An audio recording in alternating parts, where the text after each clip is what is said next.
नालीच्या गॅसमधून चहा करणारा माणूस हा नरेंद्र मोदींनी हा एक शोध लावलेला आहे. तर दुसरीकडे डिजिटलचा आविष्कार होण्याच्या पूर्वीच ते डिजिटल कॅमेऱ्याने फोटो काढत होते. तर वडनगरचं रेल्वे स्टेशन सुरू होण्याच्याच आधी ते त्या रेल्वे स्टेशनवर त्यांच्या बालपणी चहा विकत होते. असे अनेक चमत्कार हे नरेंद्र मोदी यांच्या नावावर आहेत. पकोडे तलना भी रोजगार आहे असं म्हणण्यासारखंही त्यांचं एक ऐतिहासिक वक्तव्य आहे.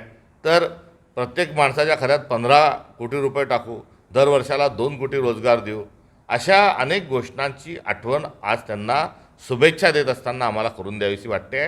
आणि बोले तैसा चाले त्याची वंदावी पावले ही भारताची एक महान संस्कृती आहे. मात्र याच्या नेमकं उलटं हे नरेंद्र मोदी हे करत आहेत.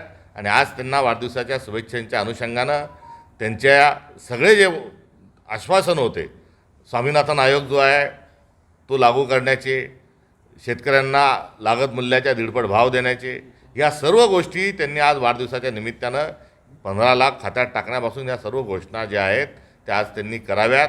अन्यथा आज बेरोजगारीचा प्रश्न हा सर्वात महत्त्वाचा प्रश्न झालेला आहे. शेतकरी हवाल दिला आहे. आणि अशा परिस्थितीमध्ये आज वाढदिवस असताना आज या सर्व त्यांच्या ज्या केलेल्या ज्या घोषणा होत्या त्याचं पालन त्यांनी करावं ही आमची त्यांच्याकडून अपेक्षा आहे. एक शेवटला प्रश्न